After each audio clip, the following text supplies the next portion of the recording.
BRC এমন একটা virus, আমি বি সি আর ডিকে একসাথে বলবো, কারণ ডি এমনই না, মা দুর্গার সাথে যেমন কার্তিক গণেশ আসে, বি এর সাথে কিন্তু ডি আসে, আচ্ছা, ও ডিকে নিয়েই আসে, বি ডিকে হাত ধরে নিয়ে আসে।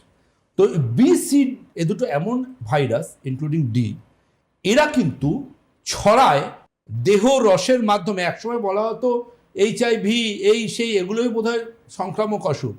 আপনি ভাবতে পারেন hepatitis B, hepatitis C normal দেহ রসের মাধ্যমে বা ব্লাডের মাধ্যমে ছড়িয়ে যেতে পারে, এত ছোঁয়াচে। এবং নট অনলি দ্যাট, এই একটি জীবাণু যদি শরীরে যায়, সেক্ষেত্রে সিরোসিস অফ লিভার থেকে শুরু করে লিভারের ক্যান্সার পর্যন্ত হওয়ার সম্ভাবনা অনেক গুণ বেড়ে যায়। আমি আয়ুর্বেদিক সার্জন ডক্টর দেবব্রত সেন দায়িত্ব নিয়ে বলছি।